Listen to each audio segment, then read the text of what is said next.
Before we begin, let us know where you're listening from. After the story, rate it from 1 to 10. Now let's start. The first time Dominic Novak saw Natalie Vega, she was crying almost as hard as her baby.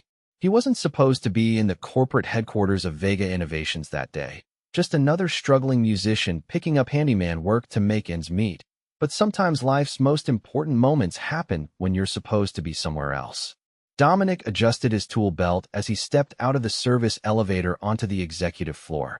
His supervisor had sent him up to fix a persistent leak in the ceiling of the CEO's private bathroom, a job that was supposed to have been completed days ago. At 34, he'd become accustomed to being invisible in places like this. Corporate offices where people in expensive suits bustled past without a second glance at the man in work clothes. "Should be quick," his supervisor had said. In and out before Ms. Vega returns from her meeting. But the universe had other plans. As Dominic rounded the corner toward the executive suite, he heard it, the unmistakable wail of a distressed infant accompanied by a softer, more desperate sound, a woman trying not to fall apart. He hesitated, glancing at the nameplate beside the partially open door. Natalie Vega, Chief Executive Officer. The crying intensified. Dominic's hand hovered near the door. He should walk away. This wasn't his business. His own life was complicated enough with a 6-year-old daughter at home and barely enough money to keep them afloat after his wife's death 3 years ago. The last thing he needed was to get fired for intruding on the CEO's private moment. But there was something in those cries, both the baby's and the woman's, that he recognized all too well. The sound of being overwhelmed and alone. He knocked gently. "Excuse me? I'm here about the bathroom repair." The crying paused briefly, followed by a strained, "Come back later, please." Dominic should have listened, should have walked away. Instead, he pushed the door open slightly.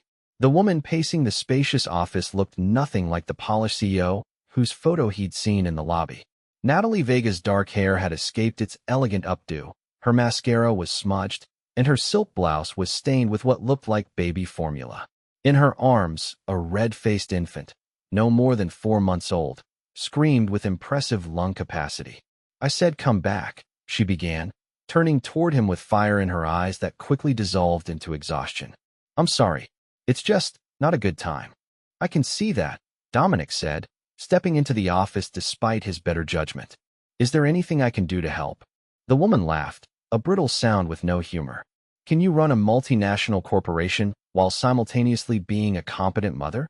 Because I'm failing spectacularly at both right now." The baby hiccuped and launched into a fresh round of screams. "My nanny called in sick," Natalie continued, bouncing the infant with increasing desperation. "My mother is in Europe. The board meeting starts in 30 minutes, and I have to present quarterly projections that I haven't finished reviewing because Mia hasn't stopped crying since we arrived." She took a shaky breath. "And I have no idea why I'm telling you all this." Dominic set down his toolbox. "I might not be able to run your company, but I do know something about crying babies. I have a daughter at home." Something in his tone, the quiet confidence of experience, made Natalie pause.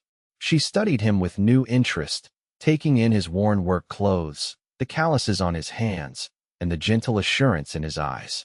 "What's her name?" he asked, nodding toward the baby. "Mia. She's 4 months old." Natalie shifted the screaming infant. "Nothing works. I fed her, changed her, tried to put her down for a nap. May I?" Dominic gestured toward the baby.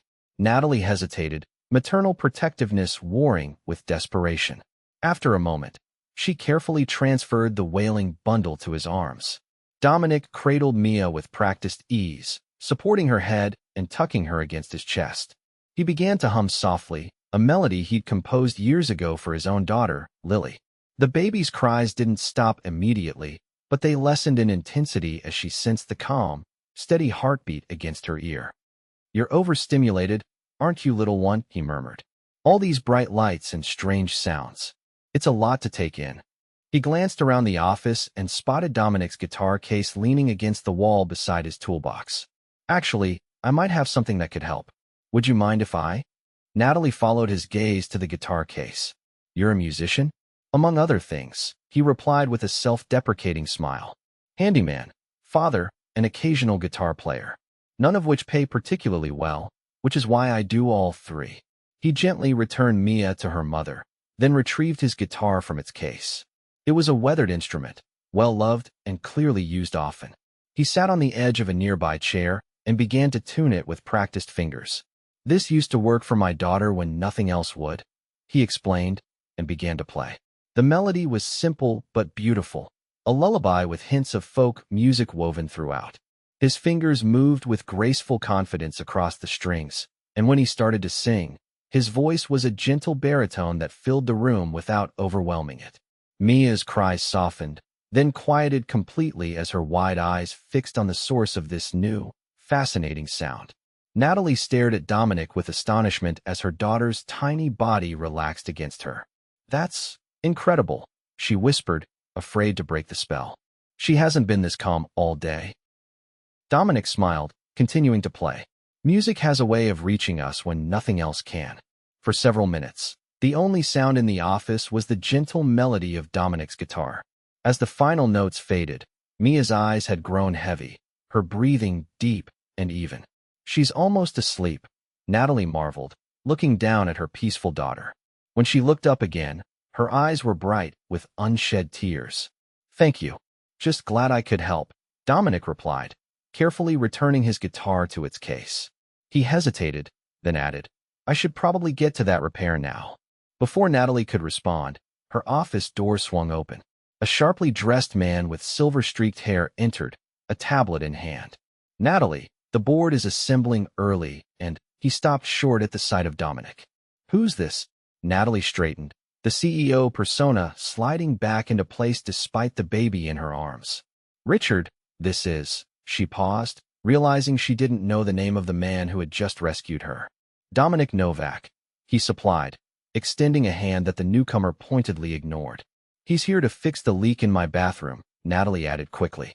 "And he was just leaving to do that." Richard's expression made it clear what he thought of maintenance workers in the executive suite. "The board is waiting, Natalie. And frankly, bringing your personal issues to work," he glanced dismissively at the sleeping Mia, "is becoming a pattern that concerns several members." Dominic saw Natalie's spine stiffen, though her face revealed nothing. "I'll be there momentarily, Richard. Please tell them we'll begin in 5 minutes."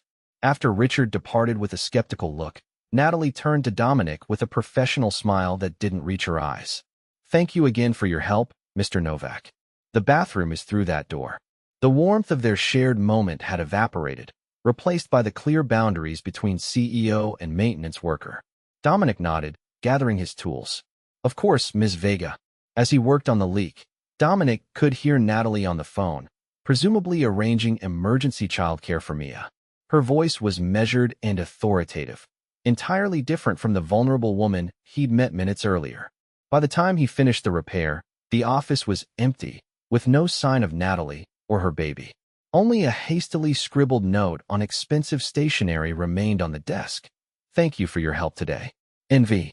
Dominic pocketed the note, telling himself it was nothing more than a polite gesture from someone who would forget his existence the moment he left her office. He had his own problems to worry about. A daughter waiting at after-school care that charged by the minute for late pickups, rent due in a week, and a gig that night at a bar that might pay enough for groceries if the crowd was generous. As he rode the service elevator down, Dominic couldn't help wondering about Natalie Vega, the powerful CEO who seemed so lost with her own crying baby. But their worlds were separated by more than just the 40 floors between her office and the street below. People like him didn't factor into the lives of people like her, except as temporary solutions to immediate problems. Or so he thought. 3 days later, Dominic was changing a light fixture in the same building when his supervisor approached with an unusual expression, somewhere between confused and impressed. "Novak, you're wanted upstairs. Executive floor." Dominic frowned. "The leak's back already?" "No idea. But when the CEO's office calls for you specifically, you don't ask questions." The journey to the executive floor felt longer this time, filled with questions. Had he done something wrong during the repair? Was there damage he hadn't noticed? He wasn't prepared to find Natalie Vega waiting for him, looking every inch the powerful executive in a tailored suit, her dark hair perfectly arranged. The only hint of the frazzled mother he'd met was the slight shadows beneath her eyes, expertly concealed with makeup. "Mr. Novak," she greeted him with a professional smile. Thank you for coming up. Ms. Vega, he nodded, suddenly aware of his worn jeans and faded t-shirt. Is there a problem with the repair? No, nothing like that. For a moment, her composure wavered. I have a somewhat unusual request. From a side door, an older woman appeared holding Mia, who immediately began to fuss. This is my mother, Eleanor, Natalie explained. She's visiting to help with Mia, but we're having a difficult morning. Eleanor bounced the increasingly agitated baby. Nothing works, Natalie. I've tried everything I used to do with you. Dominic understood immediately. You want me to play for her again? Relief flooded Natalie's face. Would you? I have an important client meeting in 30 minutes, and my mother needs to leave for a doctor's appointment. Our regular nanny is still out sick, and the agency can't send a replacement until this afternoon. She hesitated. I know it's not in your job description, but I'm willing to compensate you generously for your time. Dominic should have felt insulted at being summoned like some sort of baby soothing service. Instead, he found himself reaching for his guitar case, which he'd brought to work because of a gig later that evening. No need for compensation, he said, though his bank account screamed in protest. I'm happy to help. As he set up his guitar, he caught Eleanor giving her daughter a curious look, which Natalie pointedly ignored. The moment he began to play, the change in Mia was remarkable. Her cries quieted, her tiny face relaxing as she stared at him with wide, fascinated eyes. It's like magic, Eleanor murmured, watching in amazement. Natalie checked her watch. Mom, you need to leave for your appointment. Mr. Novak, would it be possible for you to stay with Mia until my meeting ends? It shouldn't be more than an hour. Before he could answer, Eleanor gently transferred the baby to his arms. Mia, surprisingly, didn't protest the handoff, her attention still captured by the music. I have a daughter in school, Dominic said, adjusting Mia comfortably against his shoulder. I need to pick her up by 3. I'll be done well before then, Natalie promised. My assistant will bring you anything you need. And just like that, Dominic found himself alone with the CEO's baby, wondering how exactly his day had taken this unexpected turn. But as Mia's tiny hand curled around his finger, he couldn't find it in himself to regret it. The hours stretched into 2 as Dominic cared for Mia, drawing on years of parenting experience. He played his guitar when she fussed, walked her around the spacious office when she was restless, and even managed to feed her a bottle that Eleanor had left prepared. When Natalie finally returned, looking slightly harried but professionally composed, she stopped short at the sight of Dominic sitting comfortably in her office chair, Mia sleeping peacefully against his chest as he softly hummed. She's been asleep about 20 minutes, he whispered, carefully standing. Just dozed off after her bottle. Natalie approached slowly, her expression a mix of gratitude and something harder to define. You're remarkably good with her. Practice, he replied simply, transferring the sleeping infant to her mother's arms. My daughter was colicky for the first 8 months. I got good at soothing techniques out of sheer desperation. Natalie settled Mia in the portable bassinet near her desk. Your daughter, how old is she now? Lily's 6. First grade. And her mother? Natalie asked, then immediately looked like she regretted the question. I'm sorry, that's personal. Dominic hesitated, then answered anyway. Cancer, 3 years ago. It's just Lily and me now. Something shifted in Natalie's expression, a flash of empathy quickly concealed. I'm sorry for your loss. She moved behind her desk, retrieving her purse. I need to compensate you for your time today. That's really not necessary, Dominic began, but she was already writing a check. Please, she said, holding it out to him. You saved my day, possibly my career. Dominic looked at the check and blinked at the amount, more than he'd make in a week of repairs and evening gigs combined. His pride warred with practicality. The rent was due, and Lily needed new shoes for school. Thank you, he said finally, pocketing the check. I should get back to work. My supervisor's probably wondering where I disappeared to. I've already spoken with building management, Natalie said. They understand you were assisting me. As Dominic gathered his guitar, a thought struck him. If you're still having trouble finding childcare, I know someone who might be able to help. My neighbor, Grace, used to run a daycare. She's retired now, but watches Lily sometimes when I have evening gigs. She's wonderful with children. Natalie hesitated, clearly caught between need and the awkwardness of accepting more help from a virtual stranger. Just a thought, Dominic added, heading for the door. Good luck with the rest of your day, Ms. Vega. Wait, she called as he reached the doorway. When he turned back, she looked almost vulnerable again, despite her power suit and executive office. Would it be possible? That is, would you be willing to leave your phone number? In case Mia has another difficult day? And that was how Dominic Novak, struggling single father and part-time musician, became the emergency backup plan for one of Chicago's most powerful businesswomen. Over the next few weeks, Natalie called 3 more times.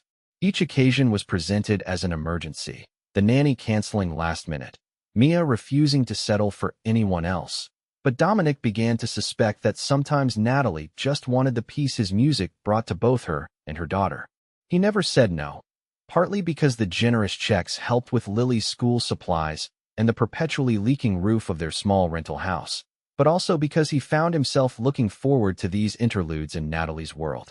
They were glimpses into a life so different from his own, yet connected by the universal challenges of parenthood. During these visits, he learned pieces of Natalie's story, that Mia's father was a venture capitalist who had decided fatherhood didn't fit his lifestyle before Mia was even born, that Natalie had fought to maintain her position as CEO during her pregnancy when several board members suggested she step down, that she had built Vega Innovations from a small tech startup into a Fortune 500 company through sheer determination and brilliance.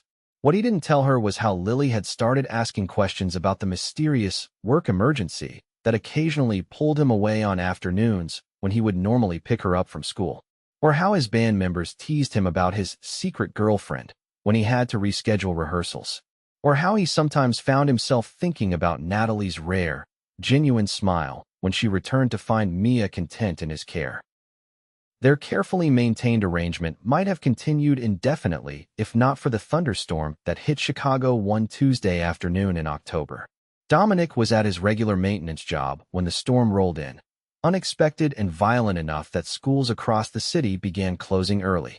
His phone buzzed with an alert from Lily's school, followed immediately by a text from Grace, his elderly neighbor who usually watched Lily in emergencies. Flooding on my street, the message read. Can't get to school to pick up Lily. So sorry. Dominic was already grabbing his jacket when his phone rang with Natalie's now familiar number. I can't today, he answered without preamble. There's a storm, schools are closing, and I need to get my daughter. That's why I'm calling, Natalie replied, her voice tight with tension. I'm stranded at O'Hare. My flight from New York was diverted, and now all departures are grounded. My mother has Mia, but she slipped on a wet floor and might have sprained her ankle. The car service can't get through the flooding on Lakeshore Drive, and she took a breath. I know it's asking a lot, but could you check on them? Make sure they're all right until I can get there. Dominic glanced at the time. Lily's school would be releasing students in 20 minutes. I need to get my daughter first. Of course, Natalie said quickly. Bring her with you. My condo isn't far from the Palmer Elementary area. She paused. Please, Dominic. I don't have anyone else to ask. That was how, 30 minutes later, Dominic found himself hurrying through the rain toward the exclusive lakefront high-rise where Natalie lived, a dripping, wet Lily clutching his hand. Is this where the rich lady lives? Lily asked, eyes wide as they entered the marble-floored lobby where a uniformed doorman greeted them by name. Apparently Natalie had called ahead. Ms. Vega is just someone I help sometimes, Dominic explained as they rode the private elevator to the penthouse. And remember what we talked about on the way here? Best behavior, okay? Lily nodded solemnly, pushing her rain-dampened brown hair from her face. Because the baby's grandma hurt her leg, and babies need lots of quiet. That's right, sweetheart. The elevator opened directly into a foyer more elegant than any space Dominic had ever entered. Before he could ring the bell, the door swung open to reveal Eleanor, looking pale and leaning heavily on a cane. Thank goodness, she breathed. Mia's been inconsolable for an hour. I've done everything I can while barely able to walk. As if on cue, an infant's wail echoed from deeper in the apartment. Eleanor's gaze fell on Lily, who was trying unsuccessfully to hide behind Dominic's legs. And who's this young lady? This is my daughter, Lily, Dominic said, gently encouraging Lily forward. Lily, this is Ms. Eleanor. Are you really a grandma? Lily asked, eyeing the older woman's cane with concern. Eleanor's strained expression softened. I am indeed. Though at the moment, I'm not a very useful one. She gestured them inside. Please, come in. Mia's in the nursery. The apartment was stunning. All clean lines, floor-to-ceiling windows with spectacular lake views, and elegant furniture that looked more stylish than comfortable. It was beautiful but impersonal, lacking the lived-in warmth of a family home. The only exception was the nursery, which Dominic found filled with soft colors, stuffed animals, and framed photographs of Mia with Natalie. The baby herself was red-faced and furious in her crib, tiny fists waving in protest at the universe. She missed her afternoon nap because of the storm, Eleanor explained, wincing as she shifted her weight. And now she's overtired and can't settle down. Dominic set his guitar case down and lifted Mia, who continued to wail against his shoulder. Let me see what I can do. While he attempted to soothe the baby, Eleanor insisted on making hot chocolate for Lily, who followed the older woman to the kitchen, apparently having overcome her initial shyness. For the next hour, Dominic alternated between playing his guitar for Mia and helping Eleanor, who had indeed sprained her ankle according to the urgent care doctor she'd visited. Lily, meanwhile, had appointed herself special helper, fetching items for Eleanor and solemnly reporting on Mia's status. By the time Mia finally drifted to sleep, the storm outside had intensified. Rain lashed against the windows, and occasional thunder shook the building. Eleanor, who had settled on the sofa with her foot elevated, checked her phone with a frown. Natalie's still stuck at O'Hare, she reported. And now they're saying parts of the city are experiencing power outages. As if summoned by her words, the lights flickered once, twice, and then went out completely. Lily gasped, immediately scrambling to Dominic's side in the sudden darkness. It's okay, sweetheart, he reassured her, shifting Mia to one arm so he could wrap the other around his daughter. Just a power outage. The emergency lights will come on soon. Indeed, dim emergency lighting activated moments later, casting the apartment in a soft glow. Outside, the city skyline had gone dark in patches, creating an eerie patchwork of light and shadow. Well, Eleanor said with forced cheerfulness, it seems we're having an adventure tonight. They managed reasonably well over the next few hours. Dominic found flashlights and candles where Eleanor directed, while Lily appointed herself keeper of the light, solemnly carrying a flashlight wherever she went. Mia, thankfully, continued to sleep through it all. When Dominic's phone rang shortly after 8, it was Natalie, sounding exhausted and frustrated. They've canceled all flights until morning, she said without preamble. The flooding is so bad that even if I could get a car, most routes into the city are underwater or gridlocked. Her voice cracked slightly. How's Mia? And my mother? Both fine, Dominic assured her. Mia's sleeping, and your mother is resting. Her ankle's painful, but not serious. And you? And your daughter? The question seemed to surprise even Natalie herself. We're making an adventure of it, Dominic replied, watching as Lily carefully arranged battery-operated tea lights into patterns on the coffee table while Eleanor supervised. But I should try to get Lily home soon if the rain lets up. There was a pause. The forecast says it's going to get worse before it gets better, Natalie said finally. And your neighborhood has lost power too. It's all over the news. Another pause. Please stay there tonight. There are guest rooms, plenty of space. It's not safe to be out in this. Dominic hesitated, acutely aware of the worlds colliding. This brief incursion into Natalie's life was one thing. Spending the night in her home felt like crossing a boundary. A particularly violent thunderclap made Lily jump, her eyes wide with alarm. Okay, he conceded. If you're sure. I am, Natalie said firmly. Put my mother on for a moment. He passed the phone to Eleanor, who spoke briefly with her daughter before hanging up. Natalie insists we all stay put, she announced, as if there had been any doubt. Dominic, there's a guest room down the hall that you and Lily can use. I believe there are even some children's pajamas in the dresser, leftovers from when my other grandchildren visit. Later, after Lily had been bathed and dressed in borrowed pajamas that were slightly too small, Dominic found himself sitting in the dim living room, unable to sleep despite his exhaustion. The storm continued to rage outside, but inside, a strange peace had settled over the apartment. May I join you? Eleanor appeared in the doorway, her silver hair loose around her shoulders, making her look less formidable than she had earlier. Of course, Dominic gestured to the sofa. How's your ankle? Throbbing, but the ice helped. She settled carefully beside him. Your daughter is delightful. She reminds me of Natalie at that age, so curious and determined. Dominic smiled. Lily's definitely her own person, sometimes too much so. They sat in comfortable silence for a moment, watching the rain stream down the floor-to-ceiling windows. She hasn't called anyone else, you know, Eleanor said finally. Not for Mia. Dominic glanced at her, uncertain how to respond. Natalie has an entire contact list of powerful people, Eleanor continued. CEOs, politicians, celebrities. But when she needs help with her daughter, she calls a maintenance worker with a guitar. I'm just good with babies, Dominic said, uncomfortable with the direction of the conversation. Eleanor studied him thoughtfully. You're good with people, period. You see what they need, not what they can do for you. She adjusted her position, wincing slightly. That's rare in Natalie's world. Rarer still in someone who needs the money as badly as I suspect you do, yet refuses to take advantage. Before Dominic could respond, a soft cry came from the nursery. He rose automatically. I'll check on her. Mia was awake, but not fully crying yet, her face scrunched in that preliminary way babies have before committing to a full meltdown. Dominic lifted her gently, checking her diaper and finding it dry. Just lonely, huh? He murmured, cradling her against his chest. I get that. Sometimes the night feels too big, even for grown-ups. He settled into the rocking chair in the corner of the nursery, humming softly. Mia's eyes, so like her mother's, regarded him solemnly. Your mom's trying really hard, he told her quietly. Doing everything by herself, just like I am with Lily. It's not easy, but we keep going because of you little ones.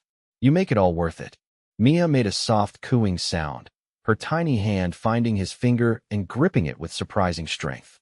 That's right, he smiled. We're going to be okay, all of us. Different paths, same journey. He didn't know how long he sat there, rocking and talking nonsense to Mia, who seemed content to listen. He was vaguely aware of checking on Lily, finding her sound asleep in the guest room bed, then returning to Mia when she fussed again. At some point, he must have dozed off in the rocking chair with Mia on his chest, because the next thing he knew, sunlight was streaming through the windows and a soft gasp woke him. Natalie stood in the doorway of the nursery, still in her travel clothes, her expression unreadable as she took in the sight of Dominic with her daughter sleeping peacefully against him. I didn't mean to wake you, she whispered, moving closer. I just got in. The roads are finally clear. Dominic carefully stood, transferring the still sleeping Mia to her mother's eager arms. She had a good night, all things considered. Woke up a few times, but settled easily. Natalie held her daughter close, pressing a kiss to her dark curls. Thank you, she said, and those two simple words contained a wealth of emotion. For taking care of her. For coming when I called. For, she gestured vaguely, encompassing the night, the storm, all of it. Anyone would have done the same, Dominic said, stretching his stiff back. No, Natalie replied with surprising firmness. They wouldn't have. A small voice from the hallway interrupted whatever might have come next. Daddy? I'm hungry. Lily stood in the doorway, hair mussed from sleep, wearing the two small borrowed pajamas. Good morning, sweetheart, Dominic said. This is Ms. Vega, Mia's mom. Lily regarded Natalie with open curiosity. Your house is really big, and you have a nice grandma. A genuine smile broke across Natalie's face. I think so too on both counts.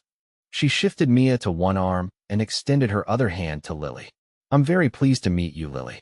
Thank you for helping take care of Mia last night. Lily shook her hand with solemn dignity. She's a good baby. Not as fussy as Ryan's little brother who screams all the time at school pickup. High praise indeed, Natalie laughed. Would you like some breakfast? I'm sure we can find something you'd like. They moved to the kitchen, where Eleanor was already up and making coffee despite her ankle. The morning unfolded with unexpected ease.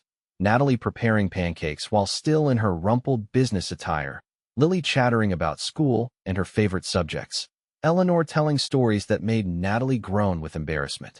It felt strangely, dangerously comfortable, like a glimpse into a different life, one where their worlds weren't separated by income brackets and social circles, one where they were just two single parents sharing breakfast after a stormy night. But reality reasserted itself soon enough. Dominic had a shift starting at noon. Natalie had calls to make about the meetings she'd missed. Their temporary bubble of shared domesticity was dissolving in the morning light. I should get Lily home to change for school, Dominic said, helping clear the breakfast dishes despite Natalie's protests. If it's even open today after the storm. Let me call my driver, Natalie offered. He can take you both. That's not necessary. Please, she interrupted. It's the least I can do.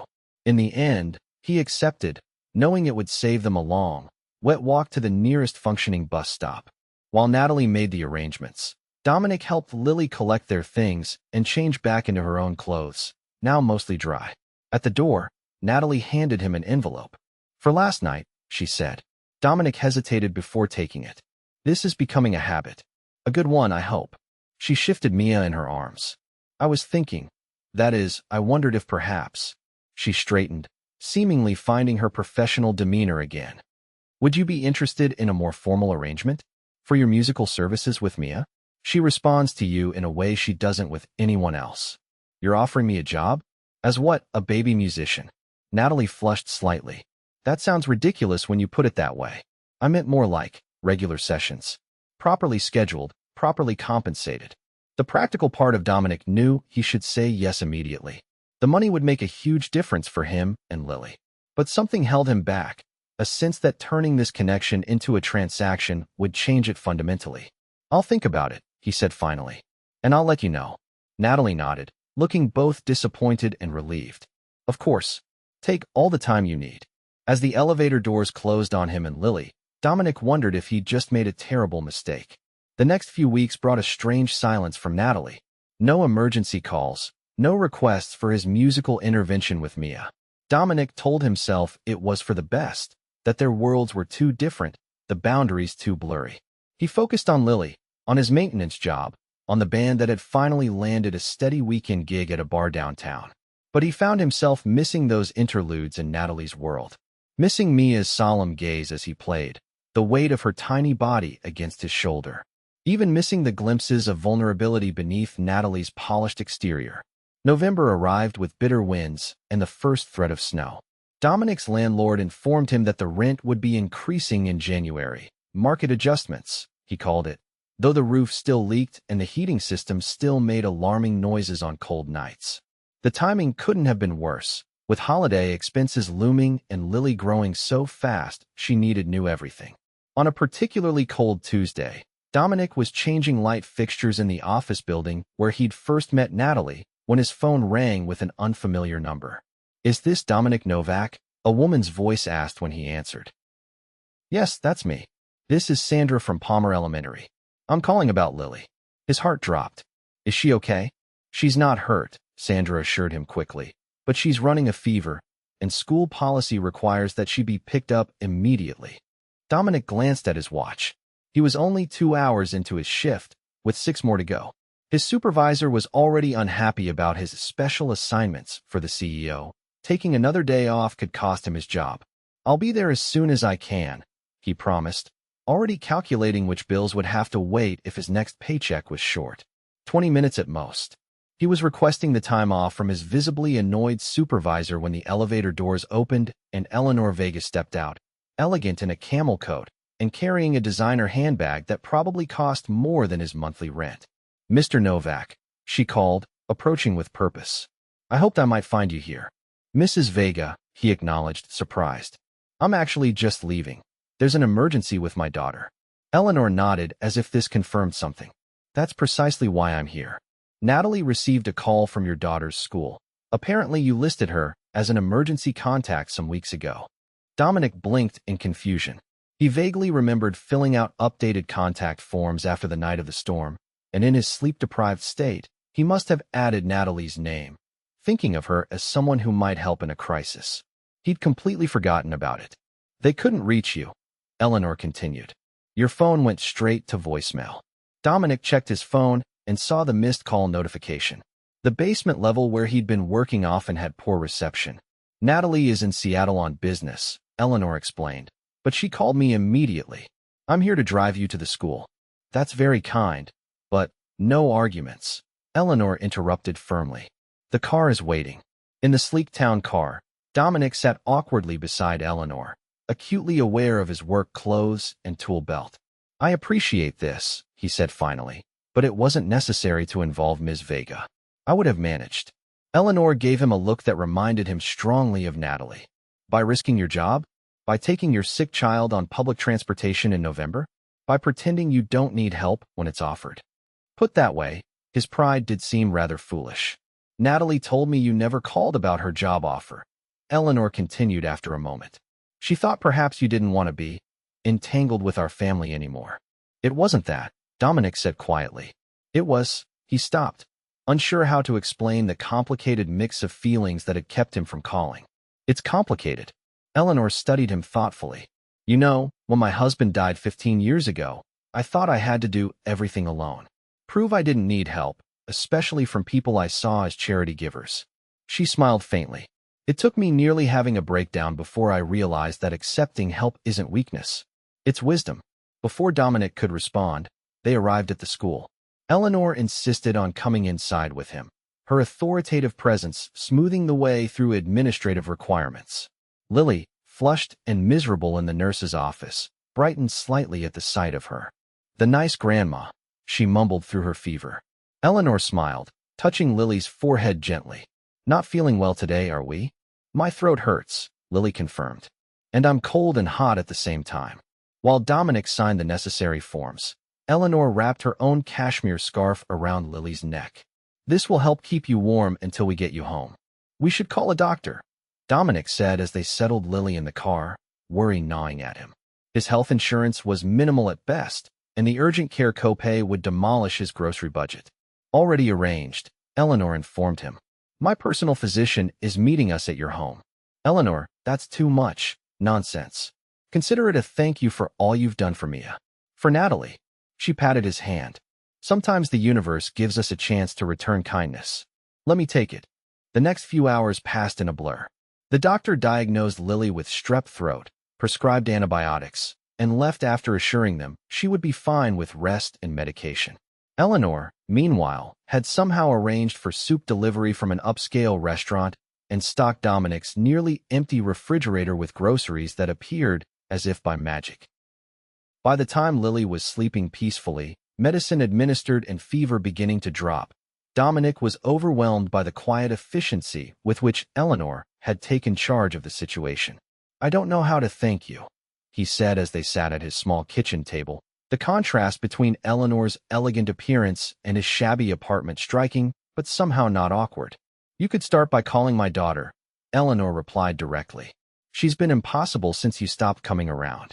Mia too, though she expresses it with more screaming and less passive-aggressive sighing. Dominic couldn't help smiling at the description. I've missed them too, he admitted. Then why stay away?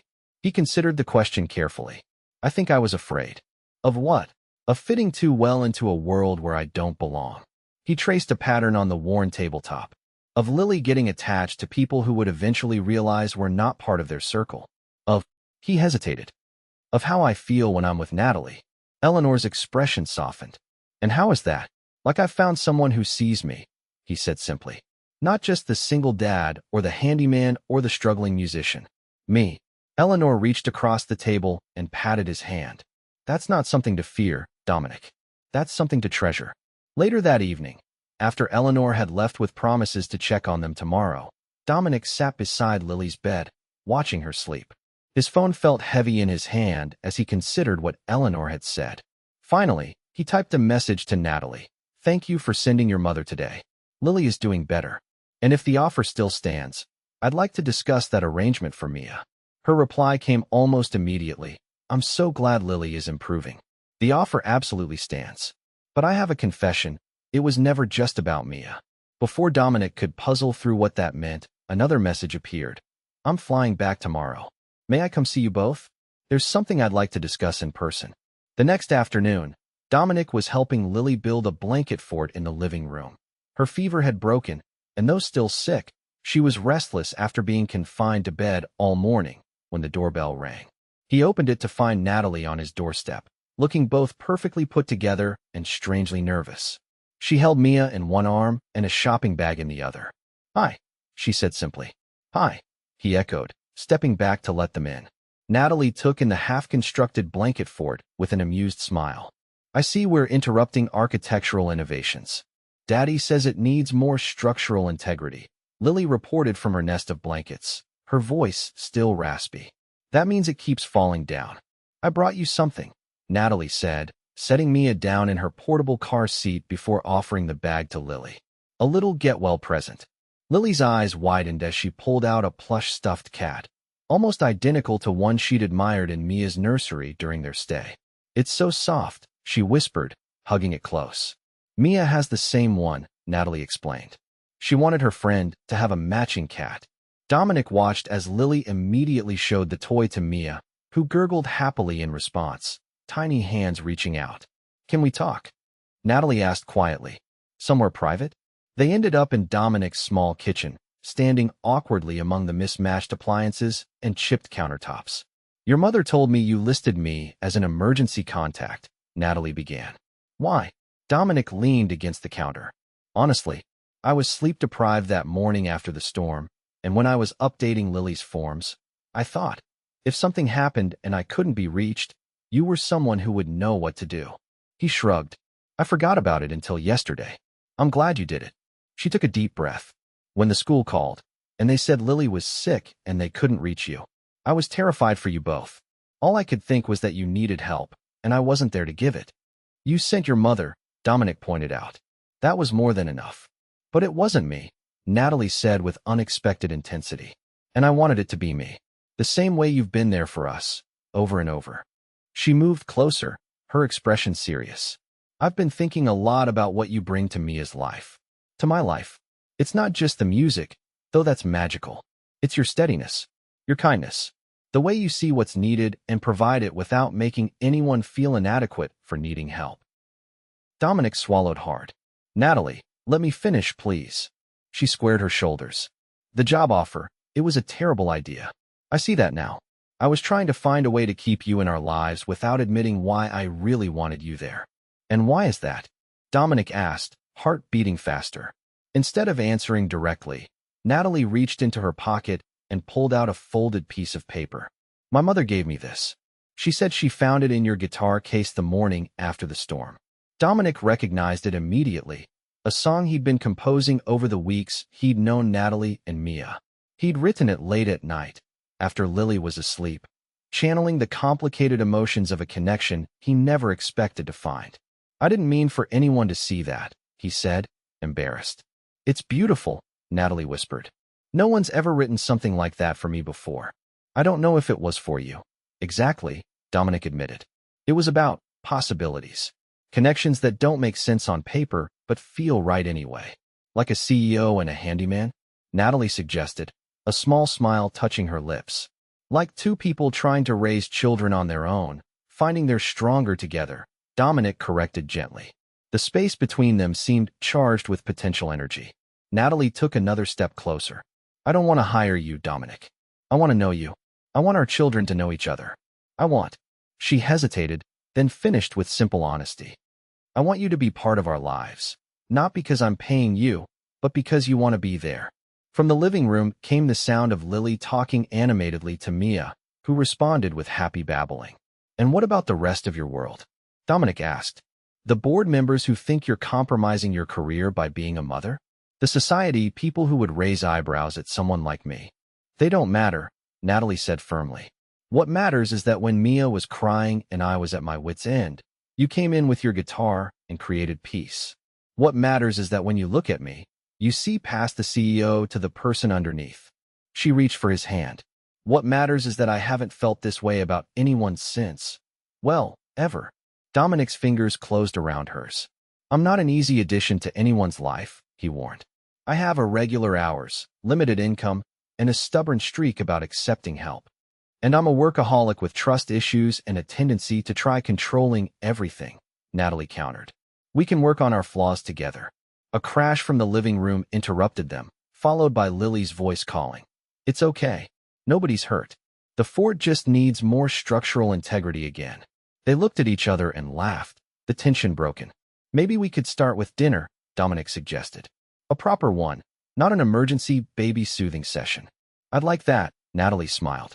Though I warn you, Mia is not a quiet dinner companion yet. That's okay, Dominic said. I'll bring my guitar. 6 months later, Dominic stood in the wings of an elegant hotel ballroom, guitar in hand, watching as Natalie delivered the closing remarks at a charity gala she had organized for children's music education. She was radiant in a deep blue gown, commanding the room with the same confidence she brought to everything. Music has the power to heal, to connect, to transform, she was saying. I discovered this myself when a remarkable musician came into my daughter's life at a moment of crisis. Her eyes found his in the darkness offstage, a private smile passing between them. That connection inspired tonight's event, and I'm pleased to announce that the Vega Foundation's first initiative will fund music programs in underserved communities across the city. Applause filled the room as Natalie concluded her speech. Moments later, she joined Dominic backstage, slipping her hand into his with practiced ease. "Ready?" she asked. "As I'll ever be," he replied, though his stomach twisted with nerves. Performing for Mia in a private office was one thing. Playing for a room full of Chicago's elite was quite another. "You'll be amazing," Natalie assured him. Just like in rehearsal. She led him onto the stage, where a single spotlight illuminated a chair. "Ladies and gentlemen," she announced, "please welcome the musical director of our new foundation and the composer of the piece you're about to hear, Dominic Novak." The applause was polite but curious as Dominic took his seat. He adjusted his guitar, then looked out to the side of the stage where Eleanor stood with Lily and Mia, now 10 months old and recently taking her first steps. Lily gave him an enthusiastic thumbs up, while Mia bounced excitedly in Eleanor's arms. "This piece is called Coming Home," he said into the microphone.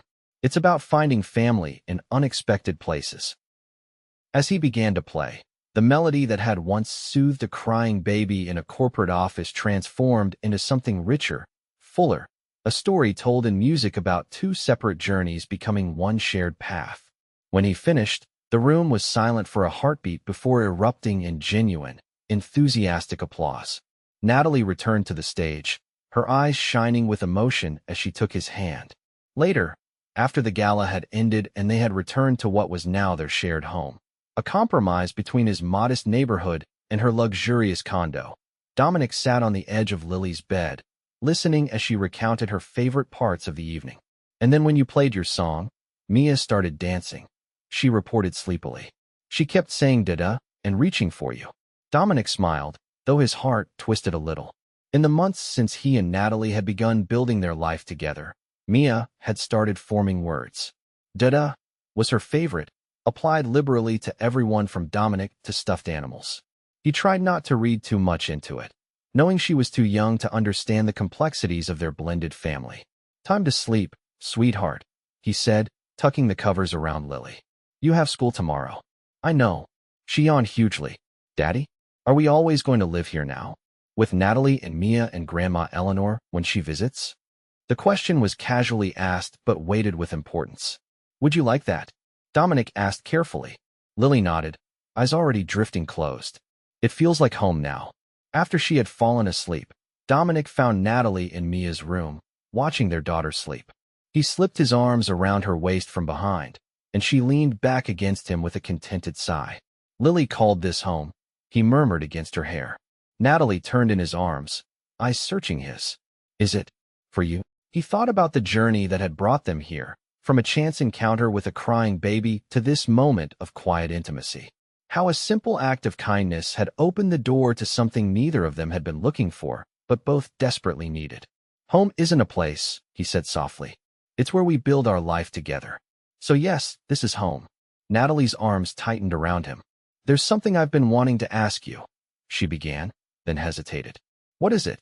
"Earlier, Mia called you Dada again," she said carefully.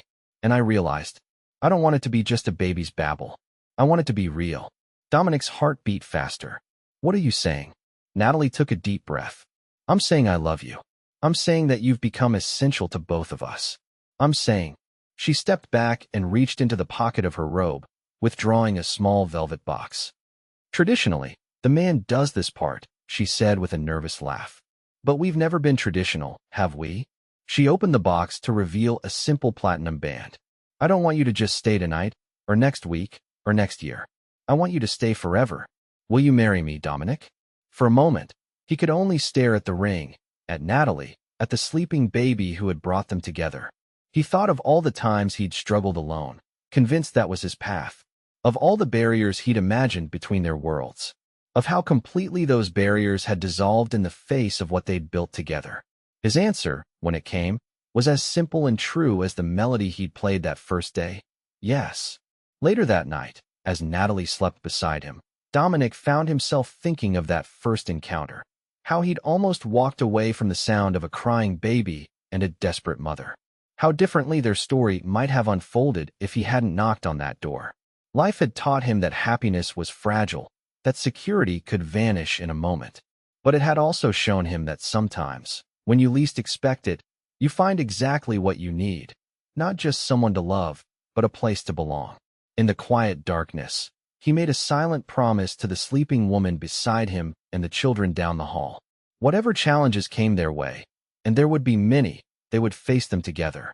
Their family might not look like what either of them had imagined, but it was theirs, built on kindness, music, and the courage to let someone in. And that, Dominic knew, was worth more than all the security he'd ever chased alone.